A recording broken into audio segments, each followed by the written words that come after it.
Méditation biblique du jour. Matthieu 1, verset 7.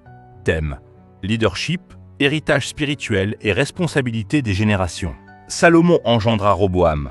Roboam engendra Abia. Abia engendra Asa. Premièrement, rappel du sens original. L'évangile selon Matthieu poursuit la lignée royale issue de David. Après Salomon, vient Roboam. Sous Roboam, le royaume d'Israël se divise. Le texte affirme une réalité forte. La promesse continue, mais la qualité du leadership influence la stabilité du peuple. Deuxièmement, pourquoi cette succession est-elle importante? Salomon a hérité d'un royaume stable. Roboam, par orgueil et dureté, a provoqué la division nationale. Matthieu ne commente pas, mais l'histoire parle. Un mauvais leadership peut fracturer une nation. Troisièmement, portée pour aujourd'hui. Même si nous ne sommes pas sous la monarchie d'Israël, le principe moral demeure. Ce texte parle aux leaders politiques. Une décision arrogante peut diviser un pays. Roboam a refusé d'écouter les anciens et a préféré les conseils flatteurs. L'orgueil politique détruit l'unité nationale. Il parle aux leaders religieux. Un responsable spirituel peut consolider ou diviser une communauté. Le manque d'écoute et l'autoritarisme produisent des fractures. Il parle aux chefs d'entreprise. Un dirigeant dur et méprisant peut briser une organisation. L'autorité sans sagesse mène à la rupture. Il parle enfin aux familles chrétiennes. Un parent autoritaire sans amour peut diviser sa propre maison. Quatrièmement, principe herméneutique appliqué. Le leadership a des conséquences collectives. L'orgueil précède la division et l'écoute protège l'unité.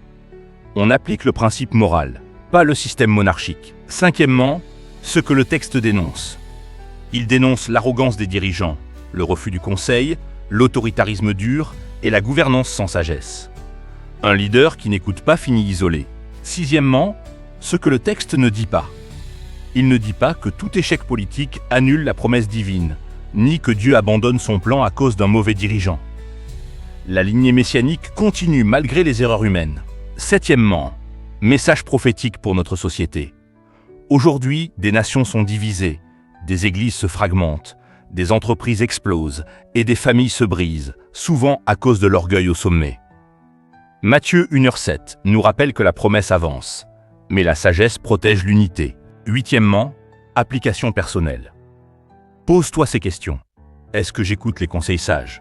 Est-ce que mon orgueil crée des tensions autour de moi? Est-ce que je dirige par pression ou par sagesse? Neuvièmement, action spirituelle. Aujourd'hui, cherche un conseil sage. Demande pardon si ton attitude a blessé et choisis l'humilité plutôt que la domination. La vraie autorité est équilibrée par l'écoute. Dixièmement, acte prophétique. Déclare: Seigneur, préserve-moi de l'orgueil. Apprends-moi à écouter avant de décider. Fais de moi un leader qui rassemble et non qui divise. Prière. Père céleste, donne-moi un cœur humble. Protège-moi des décisions impulsives. Que mon influence produise l'unité et non la division. Fais de moi un instrument de paix dans ma génération. Amen.